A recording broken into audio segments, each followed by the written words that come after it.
শিব যারা যোগ্য হয় শিব যারা করলে যোগ্য হতে পারে না, এতে আপনার পাপ হবে। এই সংকল্প মন থেকে মুছে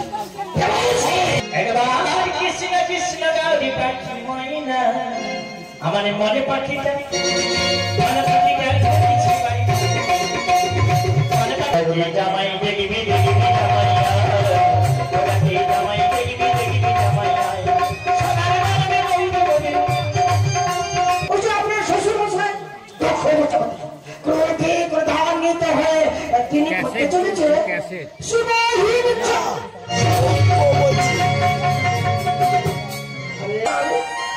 আমি যাব আর কন্যা যাবে পিতার গৃহে, এদিকে আমন্ত্রণের কোনো দরকার আছে?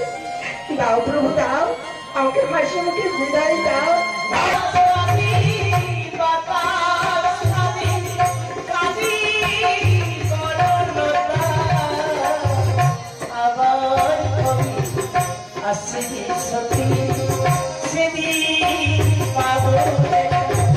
এইটুকু বন্ধ করে দিন, এইটুকু হতে পারে না। এতে আপনার পাপ হবে, পিতার পাপ হবে।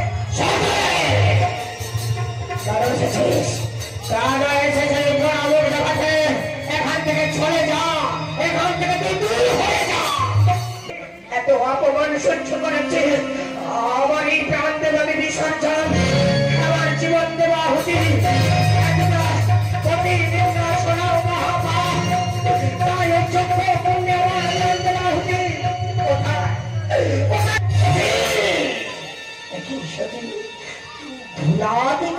স্বয়ং কেন কেন সতী কেন আমার প্রতি করিয়াছ বুঝি অভিমান?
শিব যারা যোগ্য হয় শিব যারা করলে যোগ্য হতে পারে না, এতে আপনার পাপ হবে। এই সংকল্প মন থেকে মুছে তুমি কি আমায় জ্ঞান দিচ্ছ, তুমি কি আমায় উপদেশ দিচ্ছ? আমি দক্ষ মনে কারো নিষেধ শুনিতে চাই না। সর্বগত মহাকালে সবাইকে করিবে আমন্ত্রণ, করিবে দক্ষ মনে করিতে চাই চক্র। একটা কথা মনে রেখাতে পারছে, ফোনে ওই ভাঙর ভালা শিবকে করিবে না আমন্ত্রণ। সতী তাকে ওই চক্রের কথা জানাবে না। আদেশ আদেশ চুরি করিয়াছ লঙ্ঘন, কঠিন শাস্তি পেতে হবে।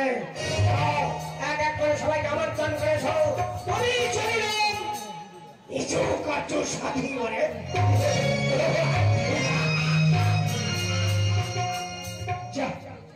কি করতে কি হয়ে গেল?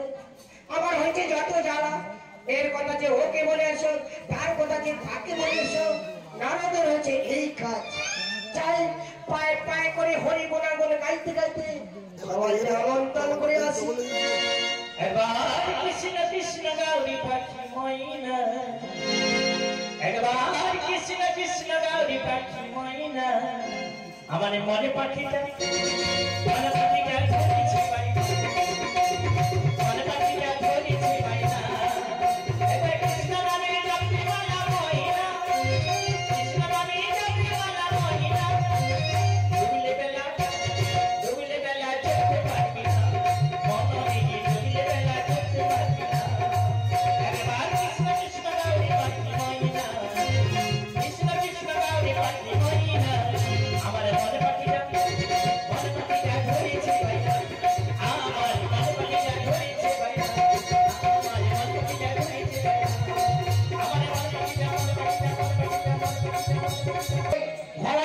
থেকে কৈলাস এসে কৈলাস আলোকিত করে রয়েছে।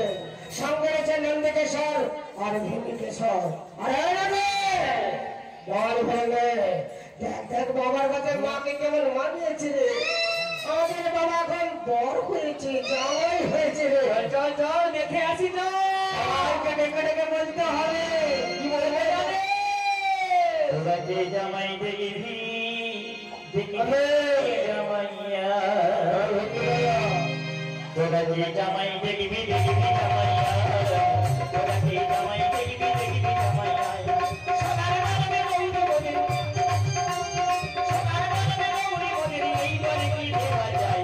তোরা যে জামাই দেখবি দেখবি জামাইয়া, জামাই দেখবি দেখবি জামাইয়া, তোরা যে জামাই দেখবি দেখবি জামাইয়া, তোরা যে জামাই দেখবি দেখবি জামাইয়া।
সবাইকে আমন্ত্রণ করে ভাবলেন একবার কৈলাস থেকে ঘুরে আসি।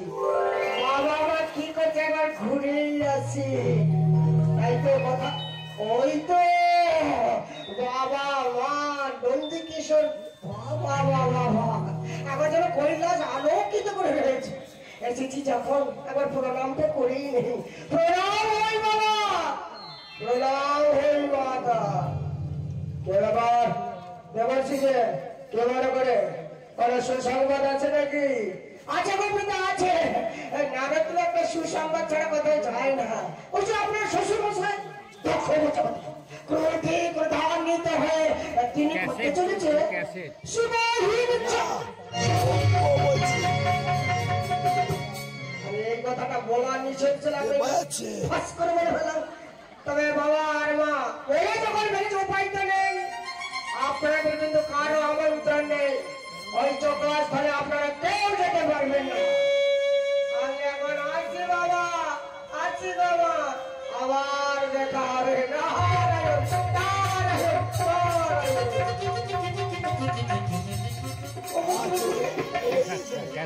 এটা করতে চলেছে শিবহীন চোখ, এই চোখ তো হতে পারে না। আমি পিতার কাছে যাব, আমি জবাব চাইবো। কেন এই চোখের আয়োজন? আমাকে একটিবার বিদায় দিন প্রভু। না যাবে না, ওখানে তুমি যেতে পারবে না। আরে তোমার পিতা আমাদের আমন্ত্রণ করে না। বিনা আমন্ত্রণ করে তুমি অপমানিত হবে, তা আমি চাই না সত্যি, তা আমি চাই না। তুমি এখান থেকে কোথাও যেতে পারবে না প্রভু। বলো না প্রভু, আমি পিতার কাছে যাব। কেন এই চোখের আয়োজন করেছে? শিব ছাড়া তো যোগ্য হতে পারি না। আমি যাব, আর কন্যা যাবে পিতার গৃহে। এতে কি আমন্ত্রণের কোনো দরকার আছে? দাও প্রভু দাও, আমাকে হাসি মুখে বিদায় দাও। দাও সতীরা, আমি কিছুতেই তোমায় যেতে দেব না। কোনো দিন আমি তোমায় এই দক্ষ প্রজাপতির রাজপ্রাসাদে যেতে দেব না। কি বলে রে প্রভু, আমাকে যেতে দেবেন না? তবে শোনেন প্রভু, মানুষ তৈরি করেছে যখন যাবো পিতার গৃহে, কোনো শক্তি নেই যে আমাকে আটকে রাখতে পারে। যদি আমার যাওয়ার পথে কেউ বাধা হয়, আমি তবে প্রভুর কোথায় যেতে হয় সেই দশা মহাবিদ্যার উদ্ধার করবো।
তুমি যখন আমার কোনো কথাই শোনে না, আর আমি তোমায় বাধা দেব না। শুধু বিদায় পেতে প্রাণটা কেঁদে কেঁদে ওঠে। ওই দেখো সত্যি কৈলাসের ধারে ধারে তোমার শুধু নাম লেখা। আকাশ বাতাস যেন কি সারায় মরে যায়।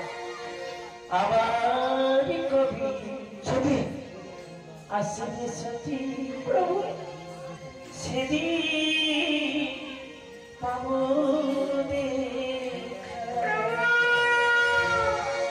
বলো বলো আবার আসবে সতী সেদিন পাবো দেখা।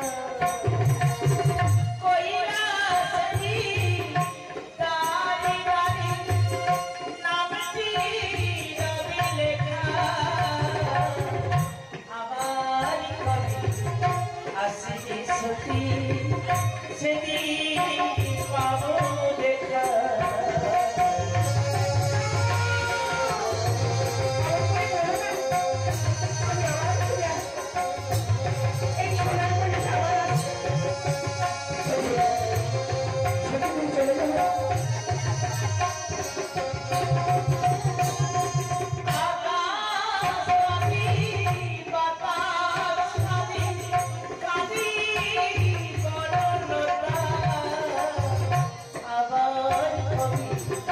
আসবে সতী সেদিন পাবো দেখা।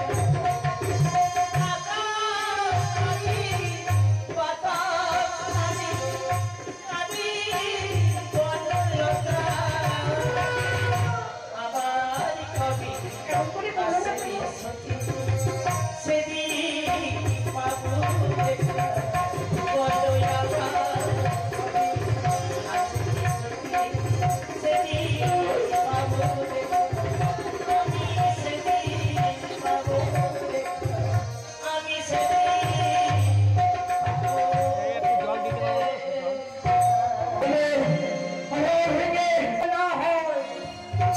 আমার সতীর যেন কোনো ক্ষতি না হয়। বিদায় সতী, বিদায় বিদায় প্রভু। অভিষেকের আয়োজন করেছেন। আসুন আসুন এমন এবার আসুন এমন ব্যক্তি সবাই আসুন। আমার সবাই হেরে যাচ্ছে, আপনারা সম্পূর্ণ করুন বসনের যোগ্য স্থানে। তখন প্রজাপতি শুরু করলেন শিবাহিনী চক্র। সবাই টেনে চক্র শুরু করলেন। অগ্নি প্রজ্বলিত করলেন, অগ্নি প্রজ্বলিত করেন।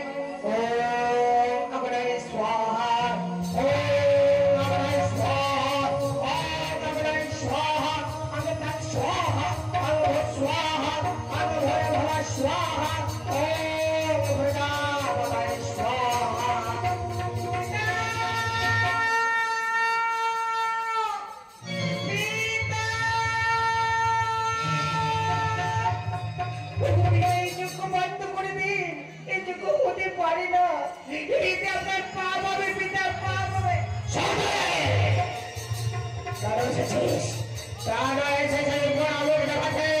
এখান থেকে চলে যা, এখান থেকে তুই দূর হয়ে যা।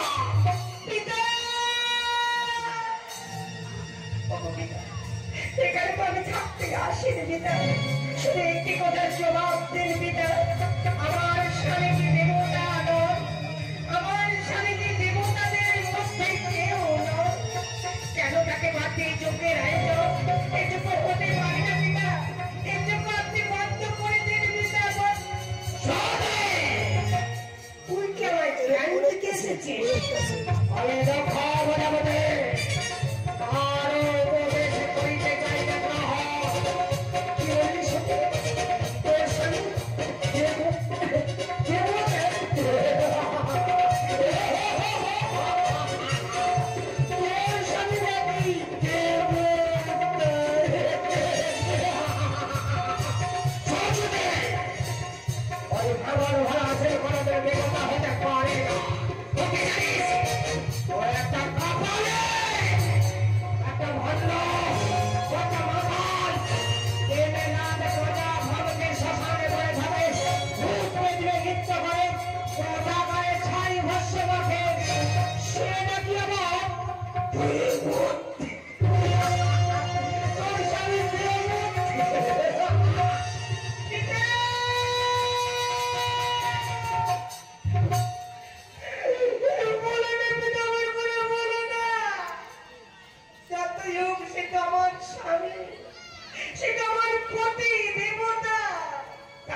এত অপমান সহ্য করেছে। আমার এই প্রাণ দেবাকে বিসর্জন, আমার জীবন দেওয়া হুতি শোনাও মহাপাপ। তাই চক্র পুণ্যবান দেওয়া হুতি কোথায় কোথায় ধরিত্রী মা, একটু জায়গা দাও, এই ছবিকে তুলে নাও মা, এই ছবিকে তুলে নাও। কোথায় ধরে ধরিত্রী রেখা দাও, কোথায় ধরে ধরিত্রী রেখা দাও, কোথায় ধরিত্রী রেখা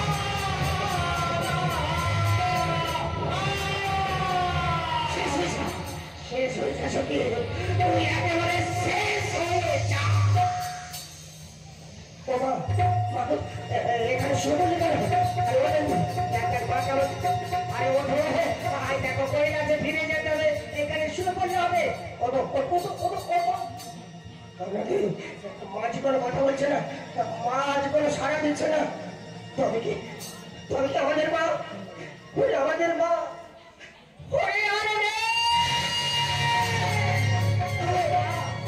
কেন এসেছিলে পিতার গিয়ে?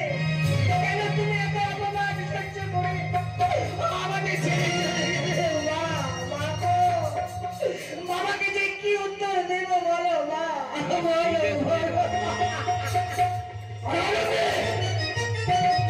এখানে বসে কাঁদলে হবে না। আমাদের কাছ থেকে মাকে যারা কেড়ে নিয়েছে তাদের কাউকে করবো না ক্ষমা।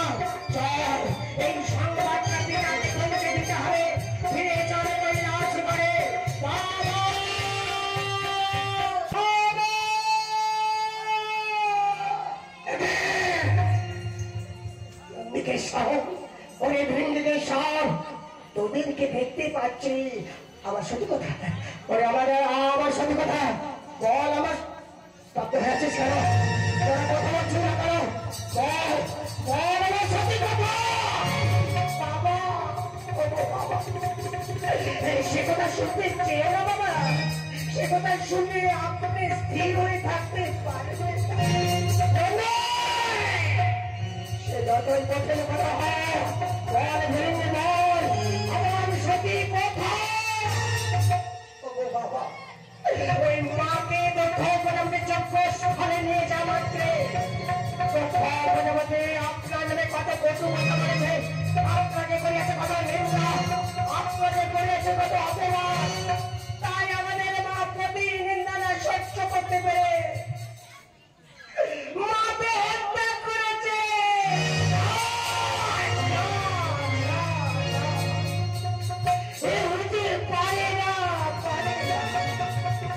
আমার সখী আমাকে ছেড়ে চলে যেতে পারে না। এবার কি সোনালি মেরেছে, কি সোনালি মেরেছে আমার সখী তবে আমি দেবের দেব মহাদেব, আমি মহাকাল, আমি মহাভৈরব। আমার সত্যিকে সত্যিকে যারা কেড়ে নিয়েছে তাদের কাউকে করবো না ক্ষমা। আমার এই ছোটা থেকে সৃষ্টি করলাম ভূতের রাজা বীরভদ্রকে।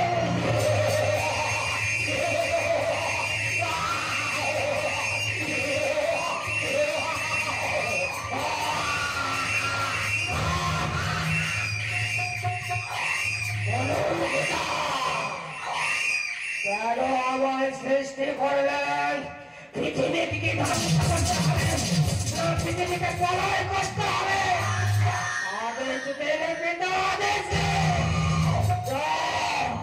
যাও ভূতের রাজা বীরভদ্র, ভূতের সঙ্গে নিয়ে নন্দী ভেঙে সঙ্গে নিয়ে ঝাঁপিয়ে পড়ে দক্ষ বদন্তে রাজপ্রাসাদে চক্রকে করবে খণ্ডায়, রাজপ্রাসাদকে ভেঙে পড়বে চূর্ণ।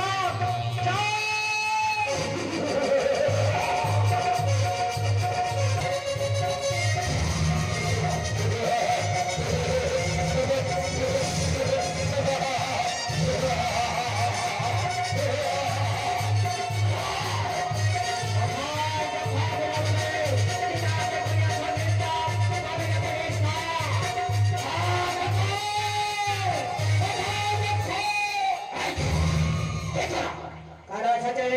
এখন দূর হয়ে যাও, এখন সব দূর হয়ে যাও। পিতাকে করিয়াছ অপমান, মাতৃহারা করেছ আমাদের, ক্ষমা পাবে না তুমি। অস্ত্র হাতে ওই বসে এসো তবে আর রাজা সামনে এই রণাঙ্গনের মাঝে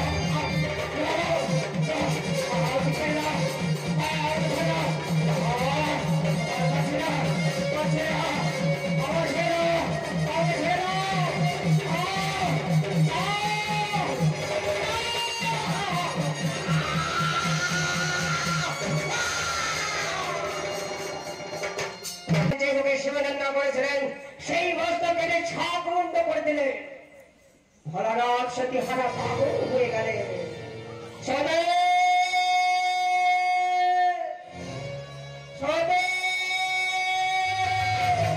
দেখা দাও সতী, দেখা দাও। এই ভোলানাথের ছেড়ে তুমি কোথায় লুকিয়ে গেলে? দেখা দাও সতী। সতী ধুলাতে করিয়াছ স্বয়ং, কেন কেন সতী কেন? আমার প্রতি করিয়াছ বুঝি অভিমান? না সতী না, এমন করে অভিমান করে ধুলায় কেন করে দিয়েছ? ওঠো সতী, ওঠো, কথা বলো, কথা বলো সতী। কথা বলবে না, সারা দেবে না। তবে শোনো সতী, শোনো, আমার কাছ থেকে তোমাকে যারা কেড়ে গেছে তাদের কাউকে করবো না ক্ষমা। আমি দেবের দেব মহাদেব, আমি মহাকাল, মহামহিম, তোমার এই মৃতদেহকে সঙ্গে তুলে নিয়ে আমি তাণ্ডব নৃত্য করবো। পৃথিবীকে করে দেবো খবর, পৃথিবীকে করে দেবো ধ্বংস। এসো, এসো সতী, আমার স্কন্ধে এসো।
শান্ত হও ভোলানাথ। সতীর মৃতদেহকে চক্রাঘাতে খণ্ড বিখণ্ড একান্ন খণ্ডে খণ্ডিত করে ফেলে দিয়েছে ধরনের মুখে। কাজ করেননি আপনি, আমার সতীর মৃতদেহকে খণ্ড খণ্ড করে ফেলেছে ধরনের মুখে। এর জন্য আমি তোমার দেব অভিশাপ। হ্যাঁ নারায়ণ, আমি দেব তোমার অভিশাপ। আমি যেমন হয়েছি সতী হারা, তেমন করে তোমাকে থাকতে হবে লক্ষ্মী ছাড়া। ভোলানাথ, তোমার এই অভিশাপ আশীর্বাদ মনে করে মাথায় তুলে নিলাম। শোনো ভোলানাথ, সতী মায়ের মৃতদেহকে চক্রাঘাতে খণ্ড খণ্ড একান্ন খণ্ডে খণ্ডিত করে যে যে স্থানে হয়েছে পতিত, আজ হতে সেইখানে একটি তীর্থস্থান। মর্তবাসী যখন এই তীর্থস্থানে ভ্রমণে যাবে, তারা সবাই তারস্বরে চিৎকার করে বলবে, এ তীর্থ নয়, এ তীর্থ নয়, এ হলো একটি মহা তীর্থস্থান। চলে এইবার কৈলাস শিখরে। সতী হারা হয়েছে, আরে